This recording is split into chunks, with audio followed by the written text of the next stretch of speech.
his books, 12 Rules for Life, and the book that I'm going to present you, which is the follow-up. But for better or worse, I only got this one, I'm waiting for the other one, so we are taking it a bit backwards. And as you can see, this book, as we saw previously, its background is black and its content is also black, and I'm going to explain you why this is happening.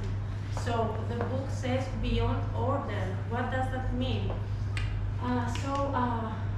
Peterson wrote this book during the pandemic, and at that period of time he himself was sick and several members of his family were also sick, so it was a very hard time for him.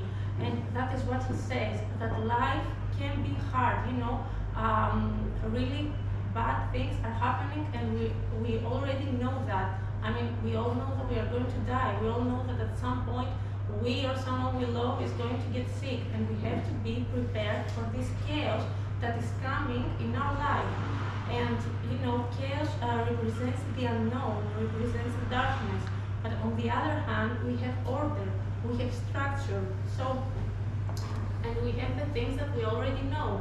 So when life is becoming harsh, what can we do to make things better? We cannot turn our backs to chaos. What we have to do is embrace it, walk through it in order to bring back the order and the structure in our lives. So these rules that we are going to talk about are really trying to prepare us for the hard times that we are going to face in our lives. So rule number 1 says, do not carelessly denigrate social institutions or creative achievement. So what does that mean? I mean, the wording, at least for me, it was a little bit difficult. I'm not used to that English, but he's a psychologist, he's a researcher, so he uses difficult phrases and words and so on. So what that means is that we have to have a balance between social conventions and creative change.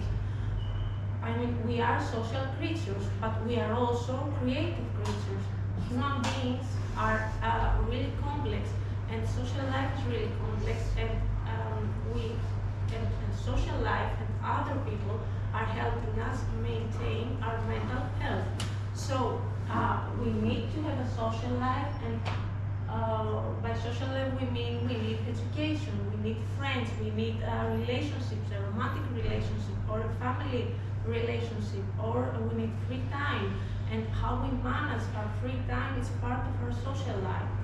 And we also need social institutions, because we have to interact with other people, and through this interaction is where we communicate. And when we try to communicate, we are trying to put words together, and when we are trying to put our words together, we're trying to make our story, we better understand ourselves, we better understand where we are standing. And there are many social contracts in our lives, and it's we understand also who we are, and we keep ourselves sane by the way other people interact to what we are doing. I mean, whatever we are saying or whatever we are doing, we are provoking an interaction. So other people will criticize us, or other people will interact to what we are doing or what we are saying, and that is what defines our behavior, acceptable behavior within the world. But apart this social structure, and apart these social conventions and the social contracts that we have in our lives, we also want to be creative, and we also need to change. And in order to change, we have to put ourselves in new situations, in new social conventions, and Peterson says we have to act to be the fools. And what does the fool mean? It doesn't mean that we have to play it stupid. It is like the tarot card. The fool is the adventurer. The fool is the one who walks into a place with no former knowledge, and he wants to make this chaos, this unknown, into something ordered and structured. He wants to learn, and that's why we see that the fool is a cheerful person. He is happy, he is balanced, he is in alignment with nature. So he says that in order to keep this balance between social conventions and creative change, we have to be sometimes the fool. So rule number 2, imagine who you could be and then aim single-mindedly at that. So again, in humans there is so much potential. We can be, at least what Covey says or what Peterson says, we can be whatever we want. But in order to be that, we have to decide, we have to choose what we want to be. So Peterson says, choose your ideal self, your best self. And you have, in order to do that, you have to know yourself, you have to know your past, you have to know your present, where you're standing right now, in order to achieve your future. So you have to create your map, your path, okay? And in order to do that, you have to have discipline. You have to be voluntarily disciplined to that goal that you have set. And of course, you have to have courage, okay? You have to be brave, because he who dares wins, and he who wins becomes irresistibly attractive and desirable, and people will come to him. So it's a win-win situation. If you be brave enough, if you aim at something good, if you make the change, it will be good for others, but also it will be good for yourself.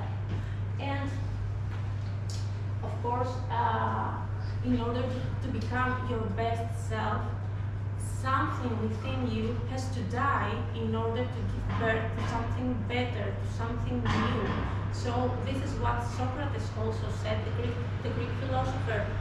When a child is born, the soul exists before its birth. But when the child is born, the soul dies, and then the child is born and the soul is reborn. Okay, so in order to be a better self, I have to let a part of me die and be reborn, and to that better ideal self that I have chosen to be. And this is very good. This is illustrated very well in the book of Harry Potter, and the story of Harry Potter simply tells this exact thing. So Harry Potter is an orphan. He's a humble boy. He's raised by his uncles who doesn't really like him. So not the ideal scenery, the ideal background. And he chooses to do good for himself and for the world. And Harry Potter is not a saint, okay? He's a wizard, and he has the heart of Voldemort embedded within him, okay? So he has a good side and a dark side, and he knows that. But what does he do? He's disciplined enough to limit his dark side, okay? Even though he's a wizard, even though he speaks with the serpents, okay, he fights for the good of people. He fights for the good of his teammates. And Harry Potter follows, and his friends in Hogwarts, they follow the rules, but they also break the rules, because they know when the rule is useful, when a rule should be broken. I mean, do you follow rules? Probably yes. All the time? Probably no, right? Okay, so when, okay, you tell me. Okay, so when do we break the rules? Can anybody? When we go on the red light. Well, as a pedestrian. yeah. Thank you. So we break the rules when the rule is no longer serving us, right? So that's when we have to break the rule, and we have to know, we have to decide when we are allowed to break the rules, and we have always to keep in mind the better good. And again, in the Harry Potter book, at some point after, I think, a fight with the serpent, the gargantuan serpent, Basilic, if I'm not mistaken, Harry Potter dies, and then Phoenix comes and gives him birth, right? Am I saying? Because I haven't read Harry Potter, my daughter does, and she tells me. So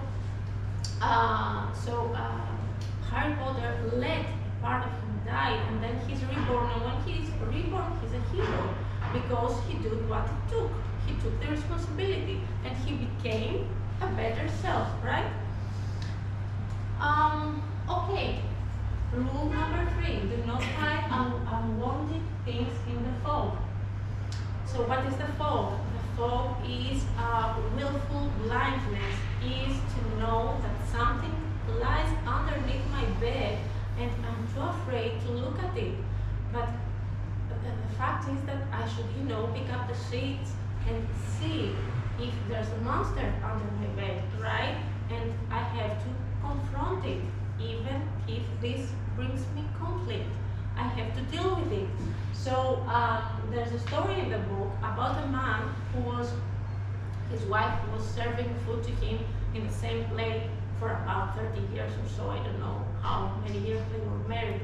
And sometime she gives him the plate and he bursts and he starts yelling, "Why are you serving me food in that little plate? I don't like it, I can't stand it." And everyone was surprised and what happened to him. And maybe that man on that day, he had a rough time, maybe he had problems, maybe whatever. And at the time that something that he didn't like happened, he was overwhelmed and he burst into arms and so on and he started the fight. But what's the story behind that? That we should confront the things that bother us, even if they are small and trivial. We should try to confront them and change them. And in order to do that, first of all, we must know what we want, and second of all, we must ask for it, because I think it's in the Holy Book or somewhere that says, ask and you will receive. But first you have to know what you want and then ask for it. And sometimes, and I think Anna also said that, some part of us believes or wants something and some other part of us does something else. So we act not according to our heart, to our soul. We act according to what other people may want in our life. And this is called performative contradiction. And this is not good for us. So Covey said, do not continue with that, because if you cannot deal with the small things, you won't be able to deal with the bigger things in your life at some point. Rule number 4. Notice that opportunity lies where responsibility has been abdicated. What that means is that in order to have opportunities in our lives, we have to take responsibility over things.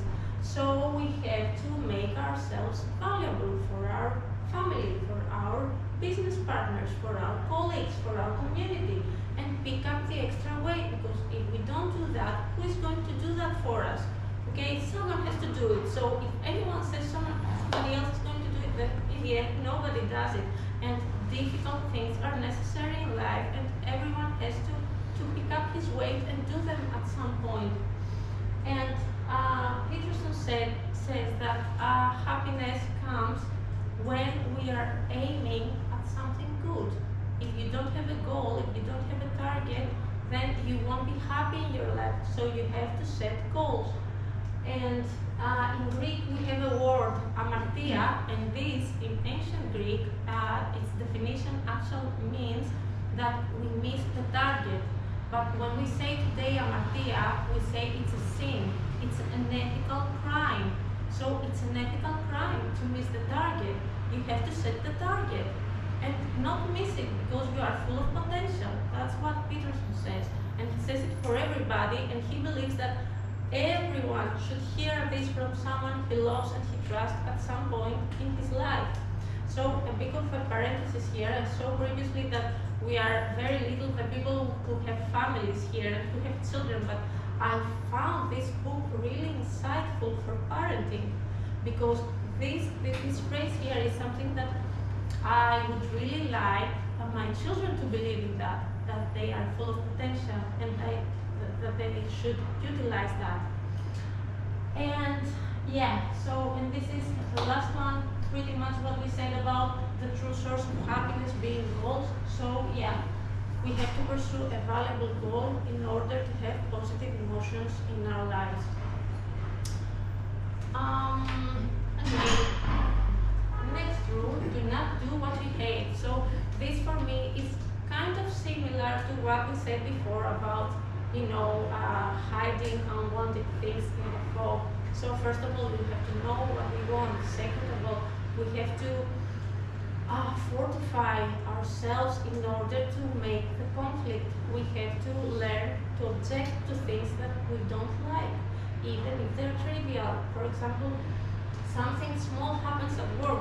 This colleague doesn't call me Maria, he calls me Maraki, like some people change other people's names. So I don't like that. Okay, I should tell it. It may be small, but it's bothering me. Why shouldn't I object to that, even if that causes conflict? And okay, for what? Please tell me. It's about our names. They already called us the names we don't like, both of us. Okay. Sometimes. Okay. But So the aim is. yeah, Tuesday this is going to change. So why don't we cause a conflict? Why don't we find ourselves confronting these situations? Because we are frightened. Okay, we are frightened that people will get mad, that they may reject us, they may betray us at some point, we may betray their trust, and so on. But you may have heard that in the past, that we are not trees and we should move, and if something we don't like it, we should change it. Rule number 6, abandon theology. Okay, at some point Nietzsche, this great thinker, said God is dead, and you may have seen that in some bar or somewhere or on the internet, that then God wrote Nietzsche is dead, haha, who's laughing now? And yeah, Nietzsche didn't say that though to be arrogant. Okay, he wanted to make a better point. So this is what happens when we tend to hyper simplify things, and this is what this is the jeopardy, the danger that is hidden behind ideology. So I don't know, am I pronounce it well? Okay. Yeah, we use single terms like the rich, the poor, male, female, the environment, the nation, okay, to hyper-simplify really complex notions and meanings in life. So we have to dig deeper, and we have to better research in order to, act on something. And people tend to get obsessed over ideology, and they neglect other parts of life. And Peterson says to not do that. You cannot just assume that every poor man is good and innocent, and every rich man is evil and bad. Okay? Do not, no group guilt should be assumed. Okay? You should not put guilt in any group. This is hypersimplification. Okay, and he says before you do something big for the environment or for the rich or for the poor, before you give advice, do something for yourself. Make your bed, start from the small things. Solve a small problem, and when you do that, pick another, a bigger problem. Do something for your family, for your husband, for your children, for your friends, for your community. And then the time will come when you will be strong enough to deal with the bigger problems, when you know them better. But first of all, abandon all ideology. Rule number 7. Work as hard as you possibly can on at least one thing and see what happens. This is what happens when you have coal and you put heat and pressure on it, it becomes a diamond. And this is what happens, I think Anna mentioned it before, when young people come to a company as apprentices, okay? They are put into heat and pressure, and then they become useful professionals. And this is what happens in Phoenix. These students who are working hard, and you can see them advancing in their hard skills, their soft skills, their communication with other researchers, and in the end they become diamonds and shine because all of the hard work that they have put themselves through. And you should have such a rule to follow, because if you don't have a direction, then you are lost, and you have to make a decision about what rules to follow, because any decision is better than no decision. And Covey says that there is a very simple set of rules, the Ten Commandments. They are very self-evident, right? Like, don't kill anyone, or honor your parents, honor your husband or wife, and so on. And he says, pick a rule from there, or pick your own rule, and follow that and work on that as hard as you can, and see what happens in the end, how you will advance in your life, and how you will get benefits from it. Okay, from now on, start the rules that I like the most. So the first one, try to make one room in your home as beautiful as possible. What he says is, okay, cleaning only is not enough. He says that when we are making something beautiful, and to make something beautiful is not an easy process, we actually construct a relation with beauty. So we welcome beauty in all aspects of our life. And he says that children, how when you take a children walking, they're at awe with what they see around them. And, they are so surprised by the little things, a flower, a tree, and so on. And we as adults, we do not pay attention to those things. Why? Because we are so stressed about work, about doing things, about our duties. And he says that this is the loss of maturity. We lose the competence to find beauty in the present, because we are now adults, and we have to seek for that beauty. And he says, seek for that beauty in art. Go to museums. Bring art in your house, in your home, so that you can see and your children are able to see. And this will have a great effect in your life. And there's a very interesting story. And before I say it, lions, when they hunt, they don't just go and hunt the entire herd. They hunt a single herd animal. Which one? They pick the small one, or they pick the limp one. They pick the one that is distinctive, right? Not in a good way necessarily. So if you put a red mark into a gazelle, they will hunt that animal. And what does that mean? That means that if you become colorful, if you stand out in any way of beauty, the lions will hunt you. And he says that he was trying to make his office different because he didn't like it. He brought a decorator, they tried to change it, but then the principal of the university came to him and he says, no, that's not allowed. I'm telling you, you're not doing anything. So he changed the course and he did other things. He painted the walls, he brought in some art, he made his office as beautiful as he could, as it was allowed. And then, and that's it, when the principal was the lion, he was trying to stand out and she tried to hunt him, to put him down, but after he did that, the course changed, and the principal, whenever she wanted to show off and show the university off to new students or to new colleagues, to new professors, they would invite them to Peterson's office. So in the end, you will win by inviting beauty into your life. So this is rule number 9. If old memories still upset you, write them down carefully and completely. Okay, so we said before about how we have to get our story straight, our past straight, and our present, where we're standing, in order to have the future that we desire. And we have to map our past. But what if the past hasn't done with us yet? What if we are possessed by the ghosts of the past? He thinks, and many psychologists and so on follow techniques like hypnosis in order to make the people go back to the past and relieve trauma and hard situations and be able to overcome those situations.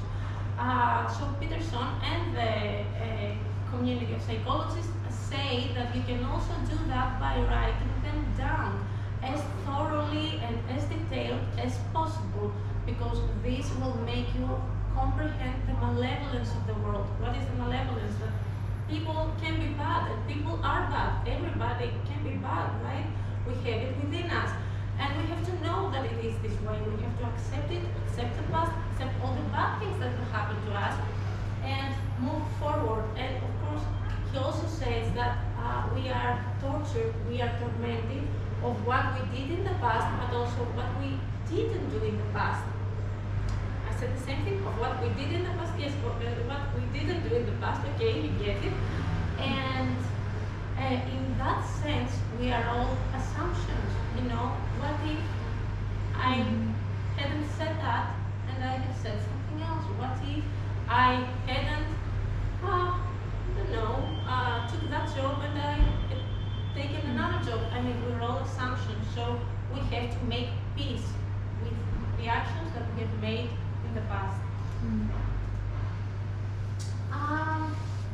Plan and work diligently to maintain the romance in your relationship. And yes, again, this is for the people that are in a long-term relationship or are married. So marriage is not only two people living together and have a romantic relationship, it's more of a vow, more of a declaration to everyone. It's a sincere commitment.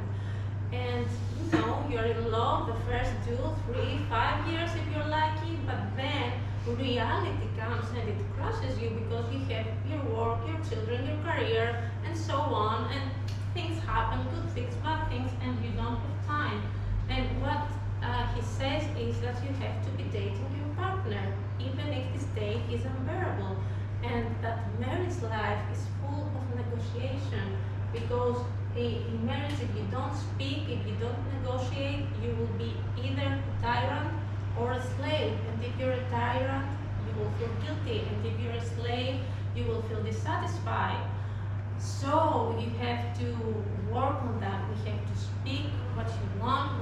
You have to trust the other person, and trust requires truth. And you have to be truthful and honest. Of course, he says about affairs. Affair is not a real life, okay? Meeting someone for 2 hours and having sex is not a real life. Real life has difficulties, and you have to cope with those difficulties with the person that you have chosen to walk in life together. And we're all adults here. He says that when you're married and you have children and you have to work and so on, sex is not going to be spontaneous. I mean, who are you kidding? You have to plan it. So plan it, because even planned sex is better than no sex at all.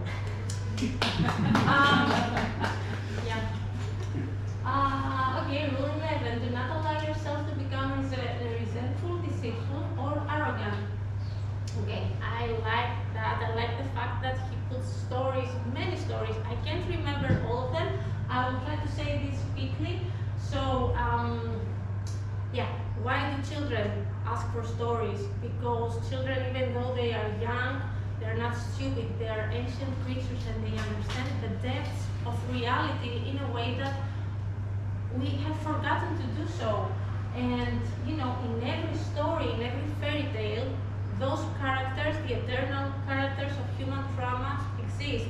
And these are the dragon of chaos. Maleficent at some point, the witch, she turns into a dragon, and we're not surprised by that. We expect that, okay? And this is how life is. Anyone can turn it into a dragon at some point. And you have the character of nature. Nature represents creation and destruction, and this can be embodied by the evil queen and the fairy culture. Culture represents security and tyranny, and this is embodied by the wise king and the authoritarian tyrant. And in the end, we have the individual, which can be a hero or an adversary. And we can take, for example, the story of the Sleeping Beauty. So what happened to the Sleeping Beauty? Her parents wanted to protect her. Again, Anna said that in the principles of COVID. Her parents were helicopter parents. They wanted to overprotect her. And Peterson says, do not do that. Embrace chaos into the life of your children, because this is how you are going to prepare them for life. And they wanted to protect her, but of course you cannot protect her. The evil queen appeared in the celebration of the little princess, and she cursed her. And at that point, the fairy godmother, which is a figure that we all need in our life, a good person, a mother figure that is here for us and is going to help us, she intervened and she changed a bit the curse. And when Sleeping Beauty became 16 years old, the curse, was applied and she fell into sleep. And this is what happened to people when they're not prepared for the harsh situations of life. They get depressed and they get catatonic, and they're not able to cope with the duties of life.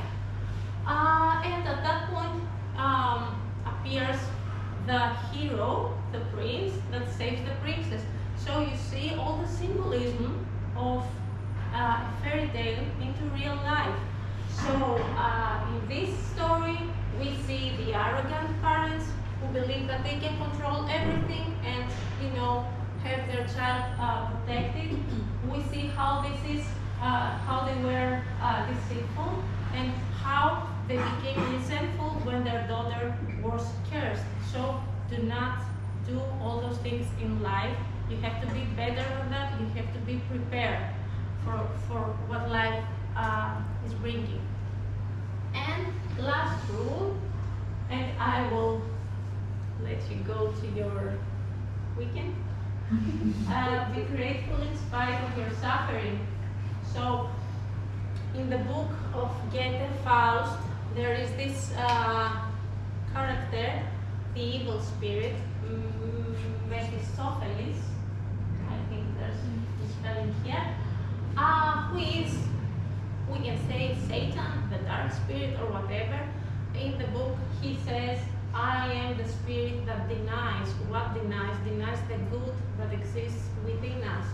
Denies what should be done. Because we all know what we should do, but we don't do it. Not because we are lazy, not because we are bad, but because we don't know that we are also that.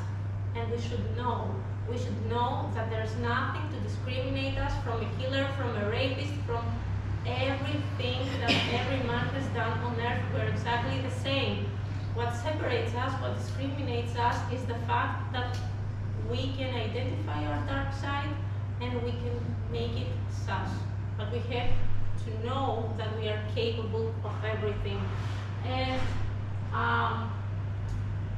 here he gives a lot of emphasis. I told you that this is a dark book. I cannot even count the number of times that the words horror and death and illness and sickness have been repeated throughout the book. But he gives really a real emphasis on the fact that death is coming, and we all know that, and at some point we will have to deal with that, and at that point the right thing to do is to stand strong, because if we collapse after the tragic loss of someone we love, this would be like a betrayal to that person, because as human we are limited, we know that, our life ends, that's our limitation, among other limitations that we have, but we love one another and we trust one another despite that limitation. And that is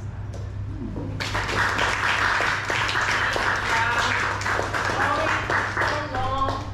I forgot some things. So I want to discuss. Yes. I have a question. The whole presentation was lovely, and I really have nice feelings about this. that's good. But at the beginning you said that you have some points that you disagree, you don't like this book, so I would want to ask about it. Okay, yeah.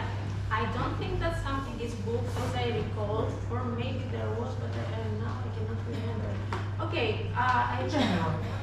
in general, yes, in general, I think that he's being kind of weird with the entire transgender story and how someone should call themselves, like if I want to call myself a lesbian African American, it's my right, right? I mean, today it's my right to call myself however I want. He says no. Because, okay, how am I going to identify you? Okay, I think that this is again a hypersimplification. It needs much of a discussion, and I really don't care about this opinion, so I didn't look into it further, but it's just something that it struck odd to me. So as you described in the first place, he is how to say, classical conservative, Conservative, yes. reading him, we need to take it into consideration that he might be a little bit hard. Within his nice words. Yes. Okay, Yes. got it. Okay. Anything else? No questions? Okay, it's weekend. Thanks. Okay, comments. Thanks everybody for coming. It was really great. Our first book club in English. Thanks for joining, and maybe next month we will have another one session. Yeah. Have a good weekend. Thank you. Thanks.